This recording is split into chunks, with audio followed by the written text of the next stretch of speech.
What's going on, y'all? It's the One Night Show, and we do this every week at 4 o'clock on Sundays. Right now, it is 47 degrees and sunny outside. Traffic was a little hectic for me getting in. If you're on the LIE, I feel bad for you, B, because it's hot out there right now. Y'all are rubbernecking, and it's very unnecessary. I'm just saying, stop looking at the accident. Just drive past it. If you can't help, then you're hurting. You're hurting other people in traffic. That's all I'm saying. I got a place to be. You know what I'm saying? Big shout out to New York City in the building. Big shout out to the Bronx, Brooklyn, Queens, Staten Island, and all of the developments. This is the One Night Show, and we do this. I'm making the mics hot. Everybody's mic is hot. Sandra, you in the house? I'm in the building. Stan Moss, you in the house? Area. So 1 2 1 2. I'm in the house. That's it. And special guest. I'm not putting you on camera yet, but are you in the house? Just got out that traffic you're talking about. Yeah, that's what I'm saying. Here we go. Come on, y'all. It's the One Night Show. I'm giving you time to share. Yes. Please. Check in where you're from. Right. Share the link. What development? Definitely let us know where you're from.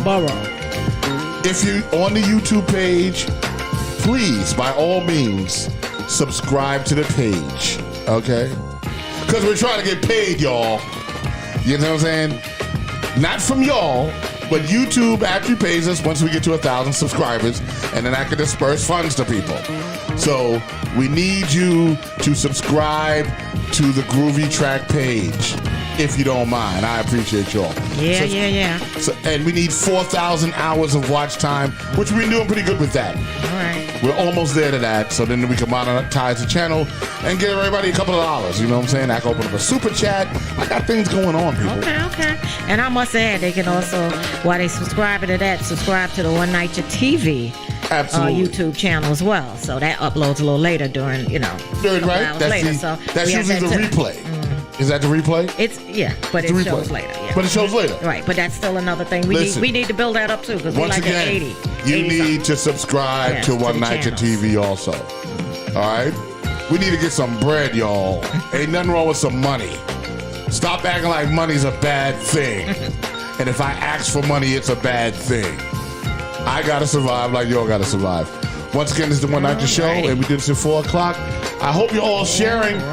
We have special guest Jasmine in the Zoom room. And that's dope. And I'm gonna hit the button. All right. As you guys are filing in. Share. We only got 5 in the room. Come on, let's bring it up. 1, 2, 3, and bang. Once again, this is the One Night Show. I am your host, co-host, Rock Logic. We also have Stan Morse in the building, Mike Jones is in the building, and Sandrea Coleman's in the building. You know what I'm saying? It's been a big week. We have a special guest in the house also that I'm not showing yet. Big week. You know what I'm saying? A lot of things going on. How big was your week? It was tremendous. First of all, I got this fancy baseball jersey. I see it. I had custom made with my name on it. I see it's fitting too. My year and all that. You know what I'm saying? So I got that done. What else has been going on? Did a lot of teaching. Did a lot of CPR teaching. Okay.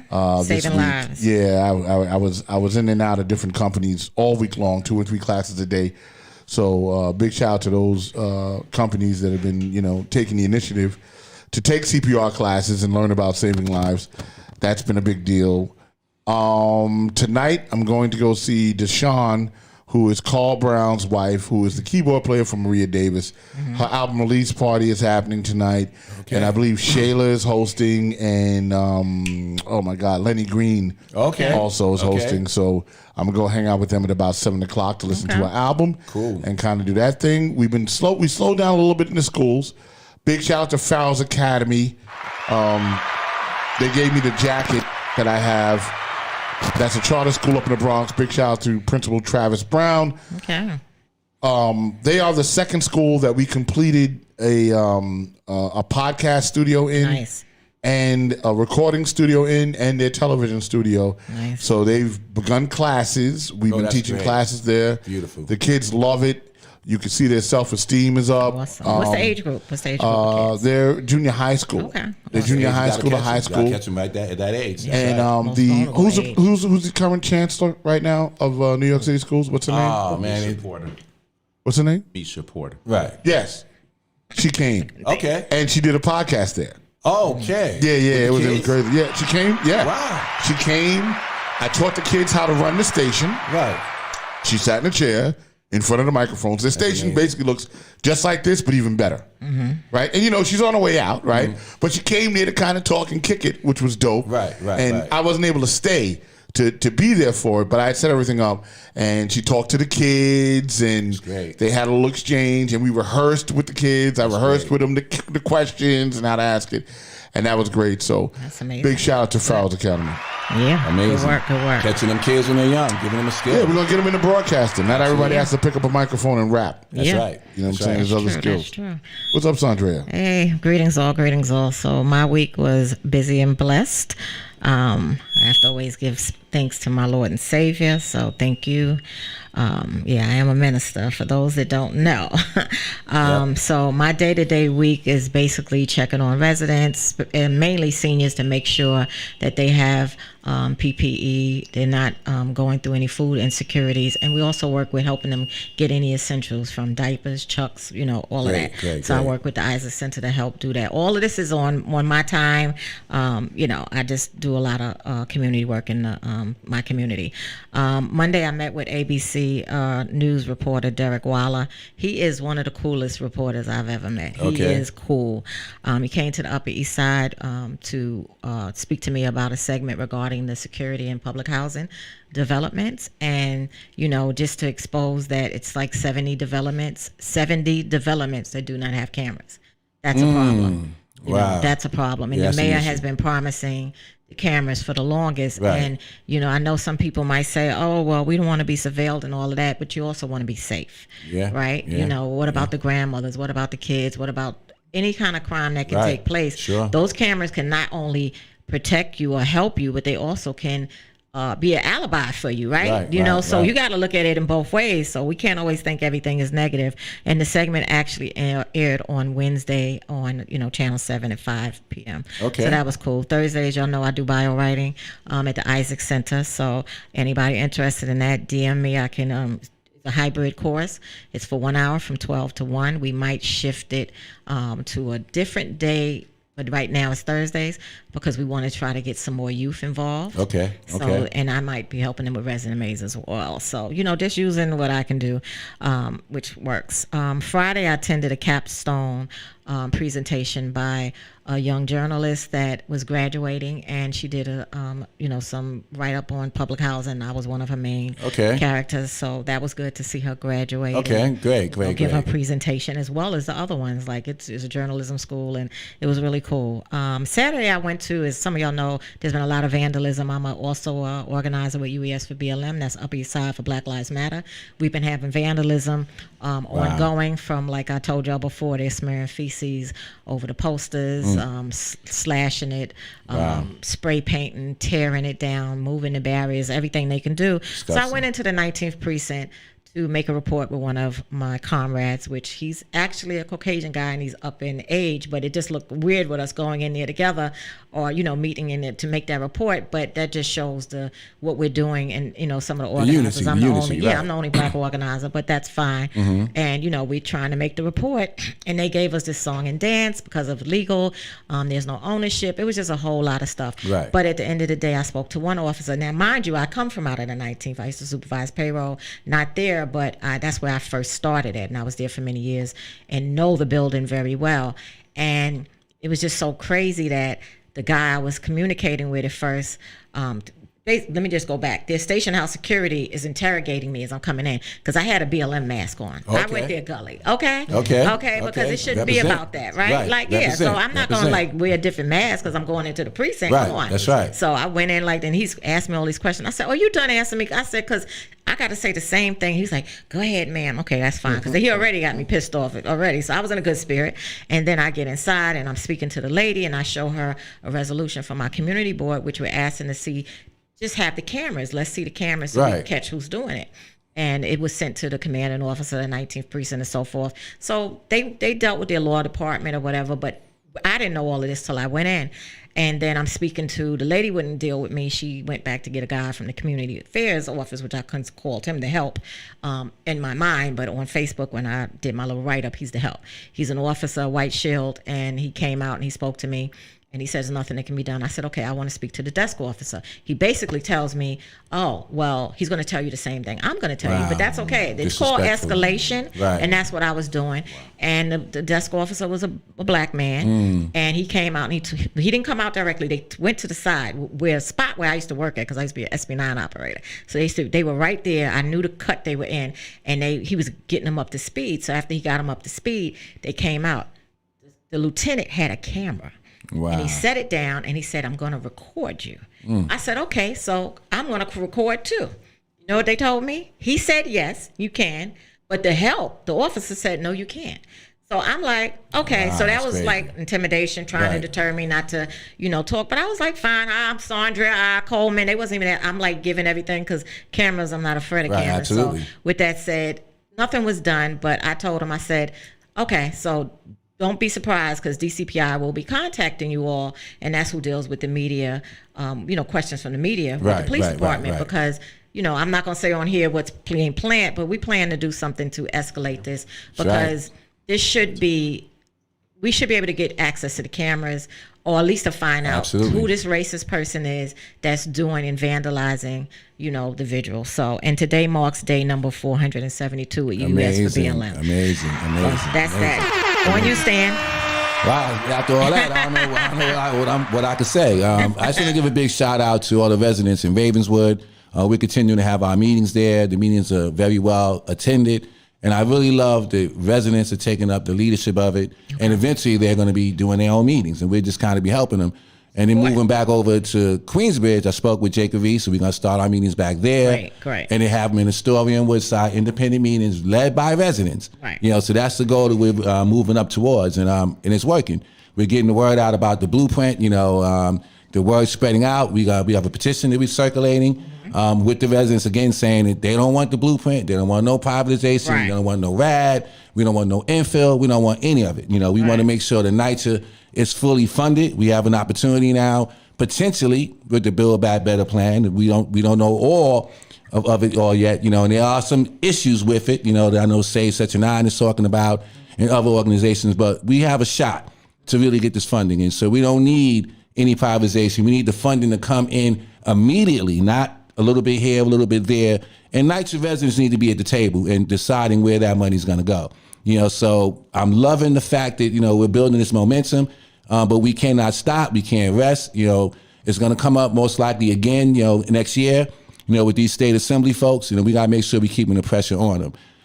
Sad to say, this is a time of year when the phone calls are coming in when people don't have any gas, people don't have any heat. 40-06 10th Street in Queensbridge on the D line, nobody got heat. So I knocked on some doors, and these are elderly folks, and it's just incredible. And I walked in, you could feel the coldness as they opened up their door. That's how cold it was. And we haven't even gotten into the real cold season yet. So that's why the guests we have in the Zoom, I wanted to bring on, because I know the phone calls are coming. People need heaters. Roxanne called me, and in her building, they have no water. There was a fire in Queensbridge, too. Right, yeah, so all of these things are happening. So we want to be able to get some goods and supplies, and let NYCHA residents know that there are other organizations that are out there that are looking to help and actually give folks some of the things that they need. So this young lady, Jasmine, told me about an event she's having next week. So I want anyone listening to this show that lives in NYCHA, if you have need for heaters and microwaves and all of those type of things, there's an event coming up on Saturday, this coming Saturday, where you can actually get some of those things. And we're going to be working. So let's hear from Jasmine. Let's hear from Jasmine about your amazing event. How is everyone? We're great. We're great. Welcome. It's good. What an introduction. Yeah, I'm so happy to be here. And Stan told me what you guys do, and I thought it'd be a great opportunity to show what I do and what my company do, especially the 18th. Right. So tell folks, you have this event Saturday. Where's the event going to be held? What kind of things are you guys giving away? What's the name of your organization? Yes, tell us all those things. So first, it's me and my partner. We have a business event space, and it's a multi-member LLC that holds, 4 pillars in love and family and community and fun.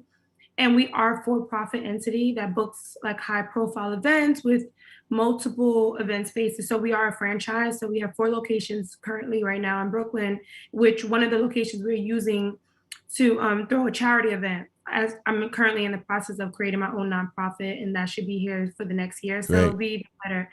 And we are the surrounding communities that our business is in. We want to be able to invest back into the community. We have been so blessed and so lucky to get the success that we've been having, and we want to combine it with different programs in entrepreneurship and financial literacy and just helping the community any way possible. Awesome. That's awesome. And I think One Night is going to want to partner with you to do that. So what are some of the items you're going to have? You're going to have some heaters and microwaves available for folks? We're going to, so the event is going to be the 18th, this Saturday at 219 Cook Street, Brooklyn, New York. That is at one of my locations. And we're going to have a DJ, free haircuts for men and young boys. We're going to have face painting. We're going to have so much food. So many local businesses donated food. So we're going to have hot food as well as produce. So bring as many shopping carts and bags that you have. Wow. We're gonna, we have so much stuff. We have over 1,000 worth of stuff. So people could take multiple things. Nice. Sounds like Christmas is coming early. Yeah. I'm like playing Santa. Yeah, that's okay. You should have a little hat on at least. Yes, we have coats, we have jackets from all ages. We have it's gonna be music there. We have a live DJ. We're gonna give possibly ways where people could find jobs. Okay. Yeah, Amazing. and we're just trying to do as much as possible. We're gonna have toys for the kids. So we're gonna have books, libraries donated to us. So we have so many books. So encourage our young youth to read and to be educated, especially in financial literacy. Yes. Right. But I'm very young, and to start a business and have a partner, and we're building a franchise has been an amazing experience. And we have the Assemblywoman is coming off. We have other people that I can't announce yet that will be coming, and we have the fire department supporting the police This is department. great. Yeah, we have the news coming out. We have press. This is something that I'm so proud of. This is my first event, so. Oh, nice. Okay, well, you're doing it big.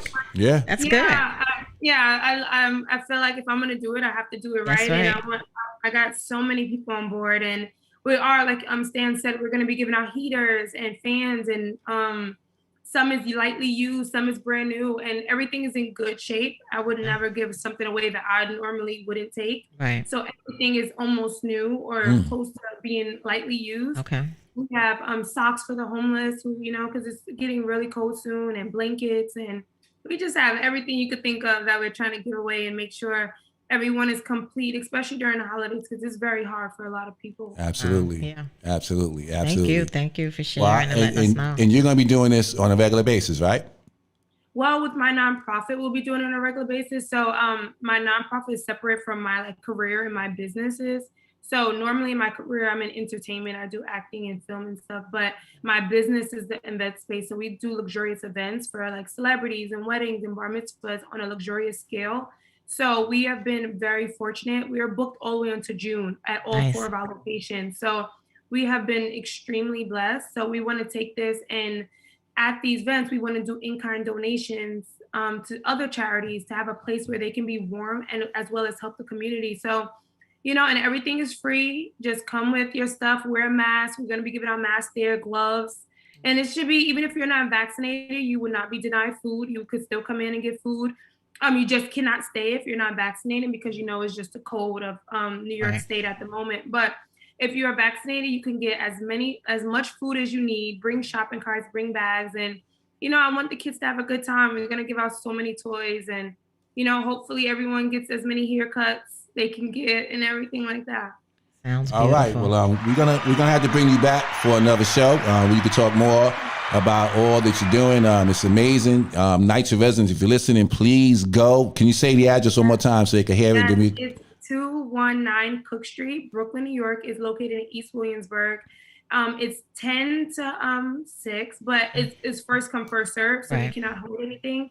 So we already have RSV of probably 50 people guaranteed. So it's gonna go extremely quick. So people, there's no cap on how much you could take. So you could take as much as you want. It's like shopping, but for free. Right. Wow. So Sounds nice. it's gonna be a whole lineup. So it's gonna start with the clothing, toys, and if you would like a haircut, and then go all around. And then when you're leaving, you could take as much food as you need. It's gonna be hot food as well as cold food, as well as cans and potatoes and everything, and as well as cupcakes and cakes and stuff from our local bakeries. Nice. Can you leave your just say your social media handle so people can follow you as well?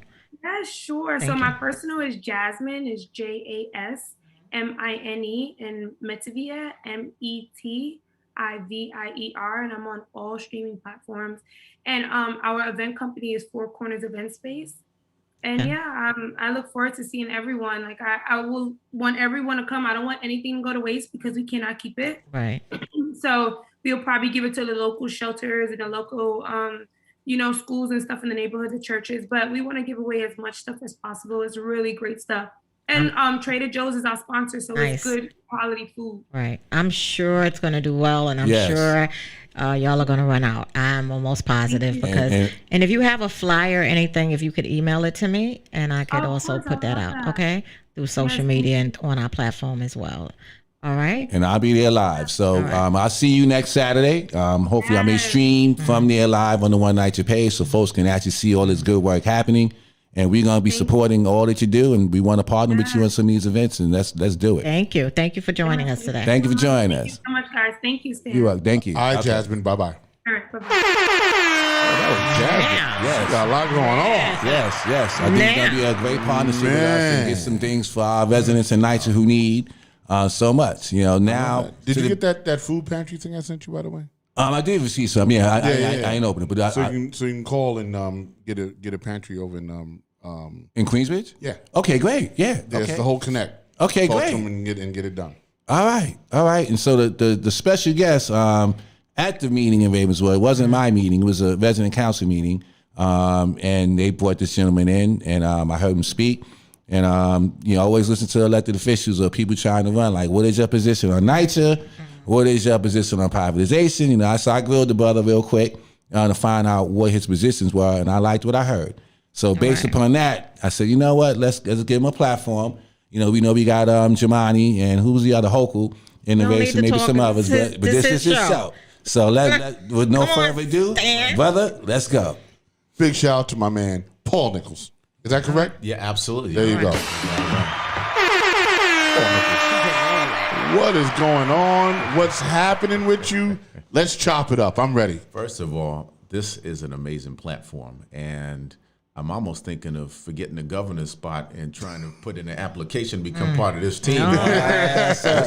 One night, you're one people. Feel the energy. This is absolutely amazing, and the work that you're just doing and being able to give platforms to folks like Jasmine that are doing amazing things around the city. This is what this is all about. Absolutely. And we're trying to do something new. Again, I'm running for governor of the state of New York, and one of the things that has drawn me to this moment is looking around and seeing that something's not right. Folks have struggled for too long. I came from church, so me and Sandra, we Hallelujah. are Yes. Bible based That's folks. right. right, That's right. Bible toting. And that's been the foundation of who I am and who I will always be. But one of the things that was a particular struggle was seeing last year. Last year was a difficult year for many people, 2020. And one of the members in my church, they work as an essential worker, went to work and did extra hours, 10, 12, 13, 14 hours, and they didn't come home to a beautiful home of their own. They went home to a homeless shelter. Right. And this is not someone that we're talking about that's on the corner with a cup. Right. This is someone that's got a regular 9-to-5 job, but Right. they aren't able to afford to live in the city of New York. Something's not right about that. Something Not at all. fundamentally is wrong about that. And we look around and we've seen folks move from one office to the next playing musical chairs, and things are getting worse. New York's the second most expensive state in the country. New York City is one of the, if not the most expensive city in the entire nation. And it's not getting better. Regular folks, and I got a suit and tie on, but don't let that fool you. I got student debt. I got things bills that are crushing me. I didn't have a special parking privilege, so that traffic that Brother Rock was talking about, I had to sit in that, and then I drove around probably about a half an hour. I said, let me get it a little early because I got to circle the block looking for parking. Right. And then once upon a time, you could put a quarter in the meter and you get a half an hour for that. Now you're getting 4 minutes with that. What am I going to do 4 minutes and a quarter? Right. But it's Horrible. like these are the ways in which we're being squeezed Yes. as the little folks, Every the day. little guys. Every way that we can be hit, we're being hit. And where are the folks that are supposed to be standing up for us saying, no, this is not acceptable. This is not happening. So on the steps of Queensborough Hall this May, when there was a different administration in place without any political motivation, just motivated by empowering people, we stood on the stairs and we said, we're going for the biggest spot in the state because this is a sense of urgency. This is an emergency, and we've got to turn this ship around today. And we had hundreds of folks out there, folks that were ready to do something new.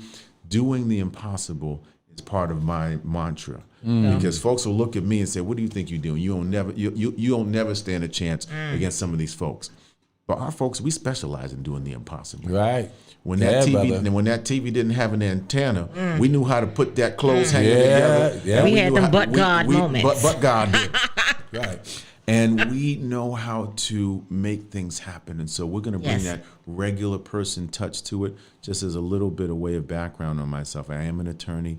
I've worked in state government for almost 2 decades, working for assembly, working for state senators, Congress members. So I know the ins and outs. I know how the sausage is made. And we want to be able to bring that experience on the inside with the priority of the people to be able to lead the state in a better direction. Awesome. That's an awesome opening statement. Yeah, and I mean, I like the fact that that you understand that the little guy is being squeezed, right, in these little micro bursts, Right. right? Things that you don't think about. You go, damn. You know what? I'm not getting a whole lot more time on that parking. That's right. Damn. Why is there a speed camera everywhere? You know what I'm saying? Don't get me started. Yeah, I mean, I'm getting taxed, on a regular. There you Like go. it's just It's a kind of tax. part of my monthly balance sheet. I'm like, right. how many speed cams did I hit? And it isn't like it's crazy speed, right? It'll be like if it's 25, you're at maybe 30. Right. And you get hit, and I'm like, come on, like really? Like you're supposed to be able to do 5 miles over the speed limit or whatever. You're not even paying attention that you're going 5 miles over. It's not like I'm like, boom, down the street at 55. You know what I'm saying? So, I like the fact that you're paying attention to those things. And you're right. You have to do the impossible. Yeah. Right? We're built on doing the impossible. And That's our people's story. that's our people's story. And impossible, actually, if you actually break the word down, is I'm possible. Right. There you go, brother. Right? Rock preaching. Yeah. You know what I'm saying? I'm About to start possible. passing the offering plate around here. He does that sometime on Sundays. Reverend Rock. Yeah, it just happens. I'm possible. So and we should do things that are impossible. Right. You know what I'm saying? Why do things that are easy? Your present, your future should make your present very uncomfortable. Right. Right. There you go. That's the deal. Without it, there's no growth, right? If you're comfortable in your present, then you don't got no future. And that's the beautiful thing, because we as the people of New York have been lulled into accepting this status quo. We don't think that it can change. We don't think that we can do better. We don't think that things can be different. We accept the fact that even at minimum wage, even if it was $15 an hour, which some places it's getting to $15 an hour, even if you're working full time, you still broke with $15 an hour. Yeah, you're not making it, right? You still struggling Check to hard. check. Yep. And for folks at the top to think that that's okay to even start a conversation, Right. we have to fundamentally change leadership that gets it, that gets it. And only one of the regular people are going to have to be able to lead the way Right. for that one. Right. Nobody should be the working poor, but there's a whole Oh, lot yeah. that are the working poor. I have a question I want Sure. to pose to you. So in 2018, remember, NYCHA was declared a state of emergency by our former governor. Right. And I am a NYCHA resident. I live in Isaac Houses, and I have not seen much change with that declaration, with a federal monitor installed.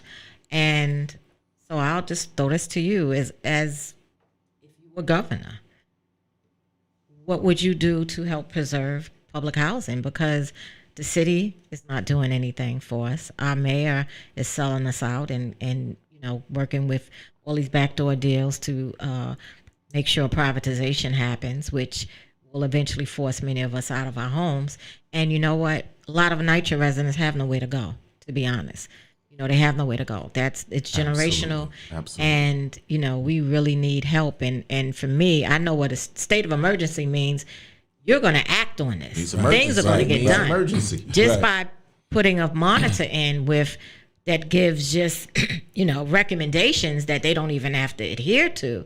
I mean, and quarterly reports, that's not enough, because we can report from the ground what's going on in our developments. We're living it. We don't need inspectors and investigators, they're retired detectives and cops that actually are doing that work, that are coming out to our homes to do this. Because it's lip service, and it's just paper, and it's, you know what I mean? Like, what would you do to, recognize this state of emergency and get us out of this crisis? Right. No, thank you for that question. And it almost seems like instead of a federal monitor, we got a TV monitor, because nothing really happened for that. Right. And, I've got a NYCHA background where after, interesting period in the state legislature, I stepped away and went and worked full time for my church, and was asked to come and lead the community center down in South Jamaica, Houses and 40 Projects. Some folks know it as that.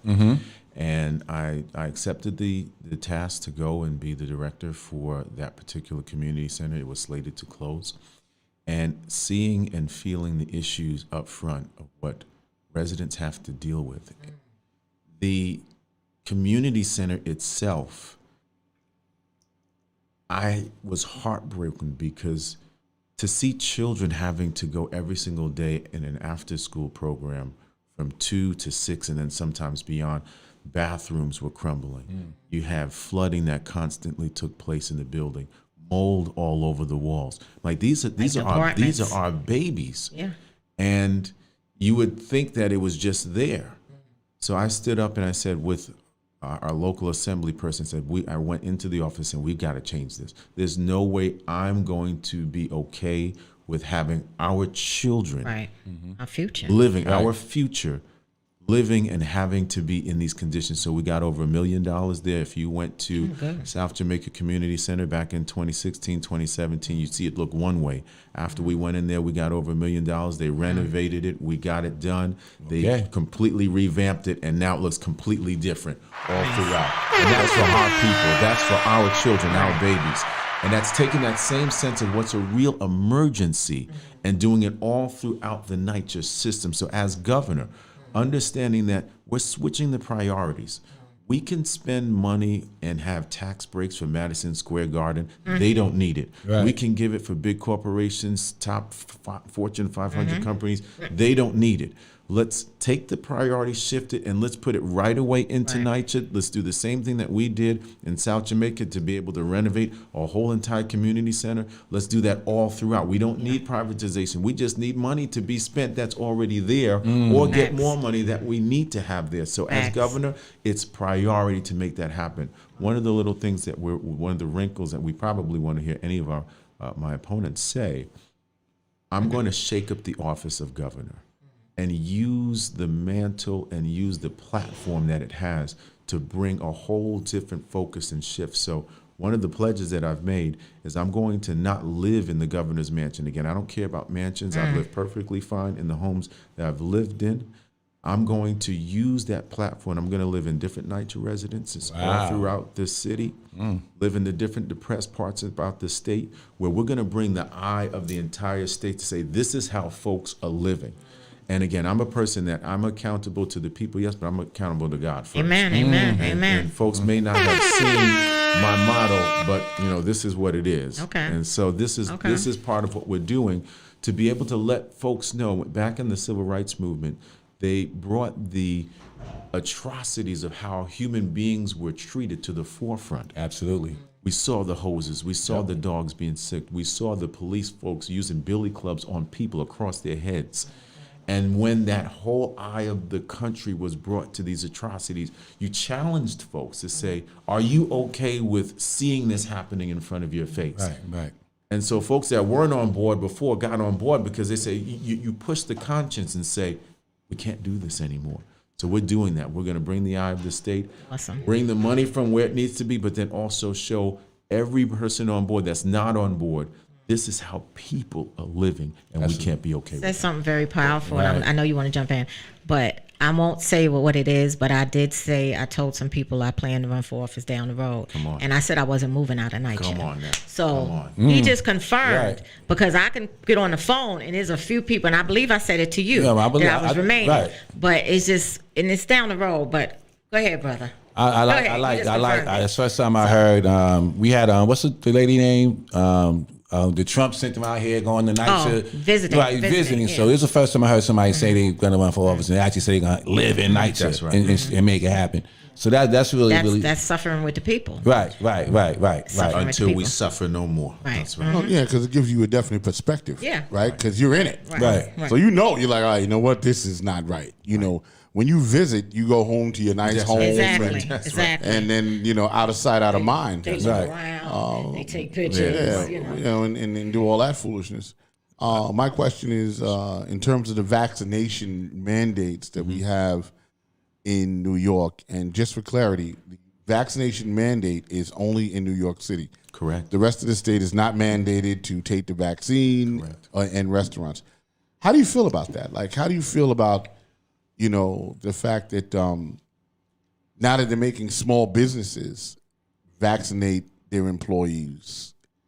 How do you feel about healthcare providers that they're mandating to take the vaccines, right? And these are people that, I don't care who you are, because ain't none of y'all in this room was on the front line like the healthcare providers, like the nurses and the doctors and the paramedics that were there, right, doing that. That now some of them are being put out of a job Well, I know some people because they don't want to take the vaccine. Yeah. Because these nurses don't want to take the vaccine, or these doctors, you know, certain principals I know that didn't want to take the vaccine. But how do you feel about that?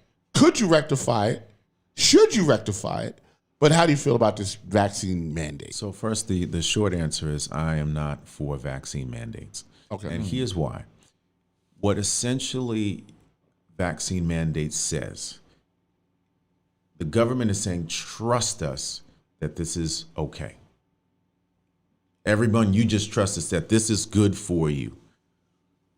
Now, let's take a step back, because that same government asked us to trust us with housing. That's a big mess. The same government asks us to trust us with the educational system. We spend more money on education than anyone else, and we get less in return.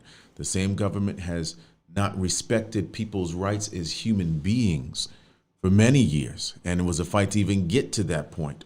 So just excuse me for a moment if I'm just going to say, you know, I'm not going to just jump and just trust you when you say trust us. Right. And a government that's in tune to the people will understand the history. They will understand the context and say, we feel that this is good for you, but let's explain. Let's in the meantime, while we're getting you to the point where you can trust it on your own, say, we're going to create the environment to make sure everybody's safe. We take COVID-19 very seriously. We take the threat of the health pandemic very seriously. But it's the government's job to keep everyone safe and to get people to a place where, on your own time, you can trust it. If you never get there, it's still government's job to make sure you're okay and make sure you're safe and make sure the people are safe. And we do what we need to do as leaders to understand that, whether it's allowing family members and community leaders to have the conversations that they need to go through anecdotal evidence of whether it works or doesn't work. We needed time. And so you haven't earned the right to say, just trust us, it's good for you. You haven't earned that. And so we've seen businesses that have closed and they'll never come back. Yeah. And to take it a step further now, saying when we're going to mandate that you have all of your private workers. There's one thing if you're under the government umbrella, but now this is an overreach to say now private industry. We're going to tell you how to do things in your own private sphere. We have to be very, very careful because there's a slippery slope that we're going down where if we don't stand up and say, Government leadership shouldn't be going down this road. Businesses that are already hanging on by a thread. Some are gone and are never coming back. And businesses that I know the owners and have known the owners personally that said, Paul, we can't hang on anymore. And they're gone. Businesses that are now by the thread, and now the very few folks that are able to work there and to have jobs, you're going to take that out too. We can't keep doing this. Right. This is wrong. It's to fire essential workers who worked every single day at the front lines. When there was no vaccine, most of them weren't even getting the proper PPE that they needed to be working in the hospital, but they went into work every single day taking care of those that we love, those that we cherish. And then at the end of it saying, well, you're fired because you just didn't trust government, who they failed you in every other category. Right. Come on now, we got to do a lot better. Right, you know what? Because Very good answer. just to, give you, to add to your government fails, right? 9/11, right? The World Trade attack is a government fail, right? People ran into those buildings and risked their lives. And then when it came time for the government to take care of them, they had to sue the government to get health care. Right. Right? Like, where's how do I trust you? There you go. Get what I'm saying? When it instinctively, as an American citizen, if there's an attack, I'm going to run into the buildings. And I'm thinking, you know what? No matter what happens, I know my government got me. You know what I'm saying? Mm-hmm. If I get cancer or whatever, my government got me, and my government got my family. If something happens to me, that's right. And that wasn't the case. These guys ran in there. Some died. Some have cancer 10 years later, and they had to get lawyers to sue the government, the very government that they fought for in those buildings. Absolutely. Right. And then you go, trust me. Trust me. You know what I'm saying? Like, I loved how you put it, man. Trust me. Yeah, Paul, I loved how you put it. It was eloquent, and it was spot on. Because people forget that, this ain't been the most trustworthy government that we've been under. On every level, city level, state level, federal level, we need to build trust again. And it starts by taking off the suit and ties and saying, it's about putting people first. We put politics first.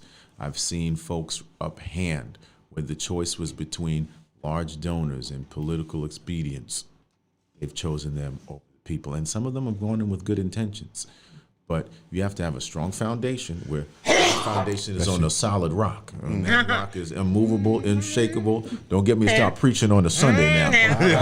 I got a follow-up question to you now, because when I ran for office, it was the most difficult part of it was raising funds, right? Because I wasn't taking any money from any private developers, no billionaires, no real estate folks, none of that. And a lot of my candidates were. So I was running for Queensborough president. And so are you taking any money from private developers, any real estate folks, or anything like that? And how are you going to raise funds if you're not doing that? Right. So, and thank you for that question, because that's going to segue me into what we've been doing. So the short answer is we're not taking money from big real estate developers. None of those folks are going to have a say in our campaign. And those that are running, and you need to really think about that, because you can always track who your boss is going to be by where your check is coming. Yeah. And that's who you're going to answer to and respond to. So people who are listening and are deciding who you're going to vote for, you can go on the Board of Elections website and you can open up and see its public record to see who the folks are going to be listening to when they get into office. If you open up that sheet and you see, as Brother Stan said, that they've got corporate developers, real estate Campaign developers, finance, big companies, that's who they're going to be listening to when rubber hits the road. Mm-hmm. And here, we've taken only dollars from regular people. We have a campaign, and forgive me for my shameless plug, it's called $10 for Change. Okay. And what it is regular folks recognizing, we haven't held dinners that have $10,000 tickets because the folks we're talking to don't got $10,000 in their bank account. They just dropped like that. We're talking to folks that they've got $10, and you tell 10 of your friends, give $10. Let 10 of them tell. And so that's how we're doing it. $10 for change. You just give 10 and you tell 10. And that way we're building it up. Again, we recognize that we're not going to have the most money in this race. Right. And you don't need the most money That's because right. I have something else on my side. Come You know, I'm on. not gonna start that again. Okay. Y'all trying to get me to go there. But Wait, praise break. y'all trying to get me to go there. But when you have just a little bit, but with the people, with other factors, you're going to be able to do the impossible because there's nothing too hard. There's nothing that's impossible that you can't do when you got the right stuff behind you. And I'll go to battle with the people any day of the week because we outnumber them, believe it or not. Okay, those Right. big top CEOs, they call them 1% for a reason. We got the 99% that we're going to battle with because we've been the ones that have been overlooked for too long. We've got elected officials that they love just playing musical chairs. They're going from this office to that office. Talk to the about next. it. Before the seat even gets warm, they're already trying to move to the next thing. Right. Or We can't president, do city that. council, Right. back for That's the wrong model because that's more about politics. Career. We cannot do politics. And just to be honest, again, I'm running as a Democrat, looking to win the Democratic primary on June 28th next year, 2022. But if the best idea that works for the people is a Republican idea, then we're doing that. If it's an independent idea, then we're doing that. If it's a Democrat idea, it doesn't matter where it comes from because we've gotten too focused on politics and the people have gotten forgotten. We can't keep doing that anymore. Right. And I I heard think- from that he's an MOG. I That's think all I I'm think saying. we're missing something, right? And I want to say this. I don't think it's wrong to take money from big corporations and from real estate. I don't think it's wrong. I think what's wrong with it is that we think because we take the money, we have to do what they said they have to do. Right. All that means is it gives you an audience with me. That's it. That just gives you access. But it doesn't mean I'm going to do or I'm in line with you. You know gonna what I'm take the saying? money and Well, you gonna listen. take the money and run. No, Get it? listen, Take the money and run. But you got to understand something. That's a great just point. because they give you the money doesn't mean You're not beholden. You're not beholden to them. Right. It just gives you access to me. I respectfully We go disagree. back on no. that. No, we're gonna go back. We're gonna go back because you understand something. These clowns that are taking the money and then they feel like they're slaves to these people That's and the problem. they're beholden. That's the problem because these companies been giving money to candidates for years. Yeah. Right? All the way Let me from finish. FDR and all of that. Let me right? finish. But in that, it gave you audience. It didn't mean that I had to do what you was going to do. Right. Once I'm in office, what are you going to do to me? I'm already in. You know what I'm saying? And that's why I think the problem with it is, right? De Blasio to me is a clown. He became beholden to them, but he was already in bed with them and he was aligned with their political views anyway. Under the covers. Under the covers. But if it ain't your speed, you don't got to do what they Right. say because That's there's true. nothing in that says, you give me money, I do what you say. Stan and I go back and forth Well, all It the just gives you time. access. But go ahead, go. Okay, so my thought, my brother, I'm not Cause you mad. down with the new, you down with the New Jack Swing. No. What I say is that I know when I ran for office, and a prominent politician came and so, which I won't mention their name, but they were like, your campaign might be a threat, and also, what they do is that if you don't take their money, or if you do take their money, let's say you take it, and they you don't do what they say, and they say, you know what I'm going to do? I'm going to take my money back, and I'm going to give it to this cat who's going to run against you and primary you. And now, if you are someone who's in office and you get accustomed to being in office, I know people change once they get in there now. Then a lot of times you do become beholden. It depends on what you're there for. If people are there and they want to stay in there, I'm in office, I got this position, I got this prestige, I want to stay, then that money becomes very attractive. So we can all respectfully disagree. And I agree with that. About Right? morality I of the agree with person that. now. But it comes to the morality, right? And if I'm in the chair, right, and now I'm governor, I'm the mayor of New York, right, and you gave me money, whatever. Mayor logic. You can talk to me, but if what you're doing is not in line with There you what go. I'm supposed to be doing for the people, There you go. right, then I can't ain't doing do that. You know what I'm saying? And maybe, I might not get another term because of that. But but I'm gonna have a damn good one term. Gonna kill that one and the term. people That's gonna right. know that I did for the people. You know what I'm saying? And if you're in office already, you kind of got an advantage because you're already famous. And here's the thing. Here's the thing You know what I'm too, saying? Brother Rock, because Brother Stan brings a great point, and you've mentioned something very critical. Again, I've been on the inside. I've worked again with Congress members, senators. That money talks. But those checks, these huge checks, you're going and your heart is right. And you start seeing these big numbers because it takes a lot to raise from our folks. And just to be real, we don't regular people necessarily connect the dots of how powerful government can be in our everyday life, and so we don't play the game and contribute, put our $25 and $50. The folks that are getting the results, they understand the influence of policy on their everyday life, on their businesses, on their development projects, and so they put huge money, and it's an investment to them. Because they're going to put $20,000 here and know that will lead to a $2 million subsidy for something that they're doing. Hey, if you know I'm going to get $2 million in return, I'm going to put $20,000 every day of the week. For a small town elected official that's seeing 20,000, 30,000, now you don't have to do the work of going to a whole bunch of folks. That becomes very tempting. And then the phone calls come, hey, John, can you take care of me here? And then that 20,000 starts talking to you. It starts talking to you. And it's and I see how you go down that wrong path. It takes an extra level of foundation to say, John, I'll call you back later. I got to work for the people right now. And that's just the reality of it.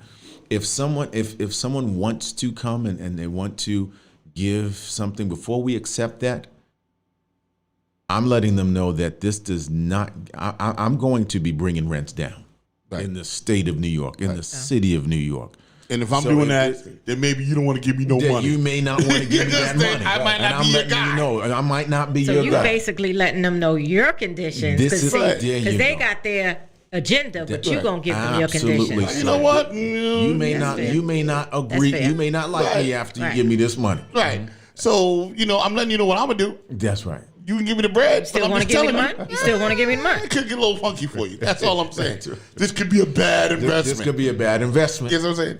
Because But the idea is we want to make it all good for New York as well. Because I'm not far left where it's beat up on the rich people, beat up on the big corporations. Because everyone plays their role. It's just tilting the scale where we're not doing everything that makes it better for them, and the middle folks and the little guys are being left out. Absolutely. We've emphasized them for way too long. It's now balancing the scale to bring the little guys out. Makes sense. what I wanted to say in that, just on the follow up, in terms of what was my train of thought? I forgot. Go ahead, Stan. I'll be back to it. I need a second. So we spoke about a little bit about affordable housing. I see now that we're going to have a big issue when this moratorium ends and people start getting evicted and all of this stuff starts to happen. We have very little affordable housing in the state, in New York City at all. So what are you going to do with that issue? What do you feel about the EULA process, which I believe is not good in terms of affordable housing and AMI and all of those different issues that come into play that creates the inability to build affordable housing. So what are your thoughts on that? Housing is a crisis, and Definitely. it's beyond crisis. We're at pandemic levels, and that's the new word of the town, because we see before COVID-19 hit and the pandemic of health hit, we were already in an economic pandemic, a housing pandemic, and here's how you know. The New York State Comptroller, they issue a report, and part of the report includes housing.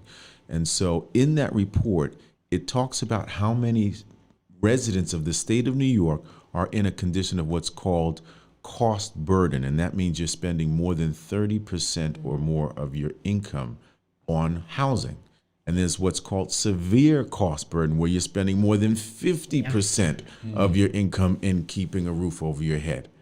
The number of folks in the state of New York that are cost burden and severely cost burden is 2.8, 2.9 million people, almost 3 million people. That's more people that than contracted and tested positive for COVID-19. So if you want to talk about a pandemic, housing is a pandemic. And so we have to come with the same set of urgency when dealing with the health pandemic, because again, this stops people from investing, stops people from saving, stops people from being able to build for their future. You're barely trying to make it. You can't comfortably live because that specter and cloud of foreclosure or eviction is over your head. So you may want to call out sick because you don't feel up to it, but you don't have that luxury. You better go in there and get that paycheck, because if you miss it, you're going to be out on the street. When there are others that they can miss whole months and they don't have to worry about it. What we're going to be doing for our housing plan, we've got to open up the market. It's competition driven. And so if the government inserts itself into the free market, we can start bringing costs for homes down, start bringing costs for rents down. We've got an aggressive plan for extending what's called the 421A tax credit, where you have tax abatements for a series of 10 years if you allow for affordable housing units. And we got to get real affordable housing. Of course. Because mine, again, I tell folks all the time, don't let the suit and tie fool you. I'm in the Housing Connect system looking for an affordable housing. I got an email not too long ago that said you qualified, you're eligible to move on to the next step for affordable housing. I opened up the email to see how much we're talking about for monthly rent. Affordable for who? It was $2,800 a month. I'm like, I ain't got that kind of money. Right. Affordable for who? What do you mean? I thought we were talking about affordable. Horrible. See, the reason why they use that word is because affordable is a matter of perception, right? Yeah. That's why they say affordable, and then we immediately go, all right, well, $500-600 a month. That's right. That's right. You know what I'm saying? We immediately do that. That's affordable right? for me. Yeah, no. The jokes with that was they never put a number to what affordable was. They didn't put. You know what I'm saying? And that was the sucker stuff. You know what I'm saying? Living in NYCHA is affordable. Right. 30% of your income. That's affordable. Right. That's Right. realistic. That makes sense. Right. That's fair. Right.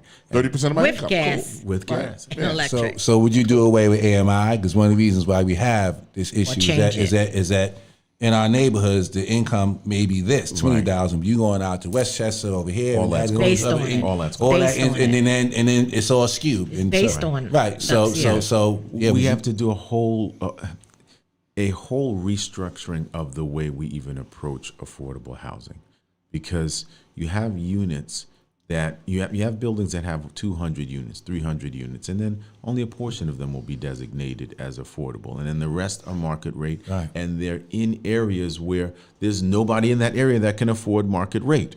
And then you're going by AMI, these whole different formulas that push the affordability bracket even higher.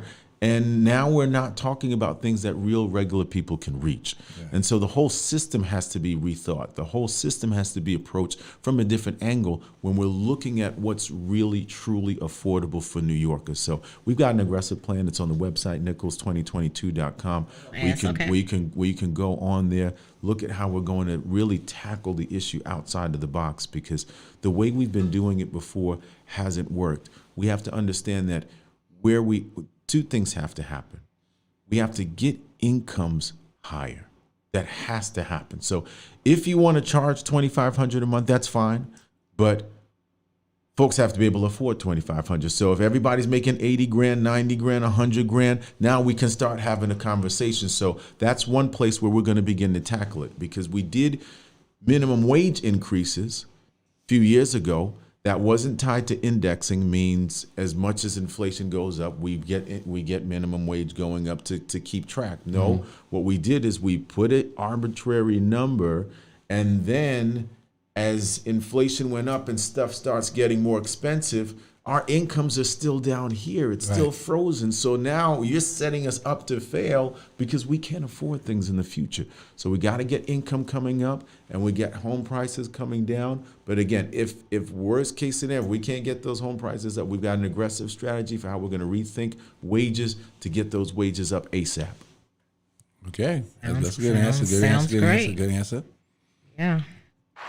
What about childcare is very difficult for working parents, or a parent that wants to go back to work, what can you do as the governor to bring that into normalcy for the whole state?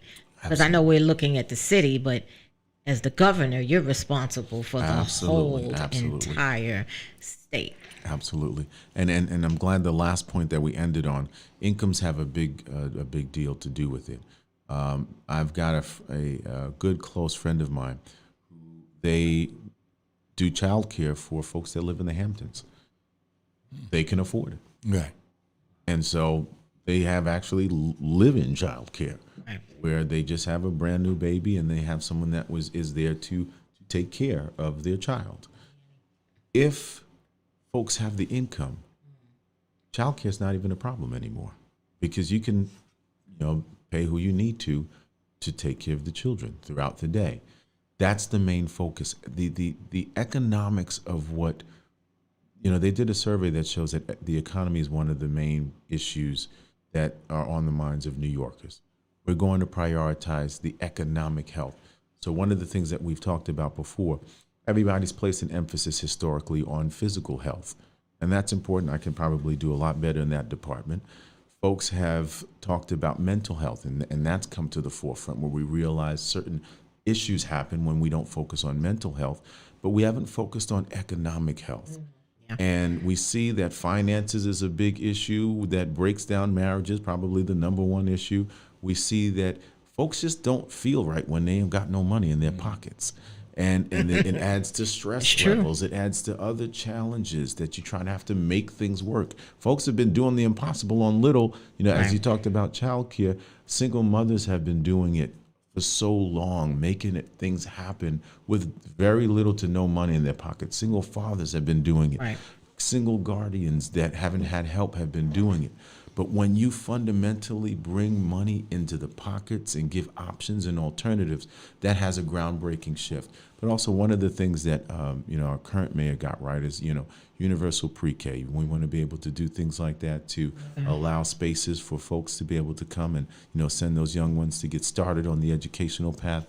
And we all know that schooling does serve as a backdoor childcare. We know that. But but really focusing on the economics to really help give parents options to be able to send their children to facilities they can trust and facilities that now are within their budget. I have another question. Thank you. I have another question. So as the governor, you have a lot of prisons upstate. And the conditions are horrendous in some. Solitary confinement is still in place. I was communicating with somebody that said they spent 400 days in solitary confinement when they were upstate. And that's like, are you kidding me? Like, no, I 400 days. What would you be doing as the governor to make sure that the rights of the prisoners are adhered to? Because there's the 3 C's. Custody, care, and control. So, and that's a great question. One of the reasons why I've put shamelessly my faith in the forefront is because there's a compassion that comes with that. Yes. There's a compassion that comes with seeing people first, seeing the humanity behind policies, seeing the humanity behind services that we're providing, whether it is educational services, whether it's policing services, or whether it's correctional services. Right. We have lost that identity and that connection with people. The book that I value says that we're supposed to take care of the least of these. And in that, and with that as the lens in which we're viewing things from, we come to prison care and saying, even, Rikers Island, that's become, huge to the forefront. But as you've correctly pointed out, all throughout the state, we're seeing prison issues. fundamentally do the work that needs to be done. Where for Rikers Island, for example, you can close it down and temporarily misplace and displace the residents there.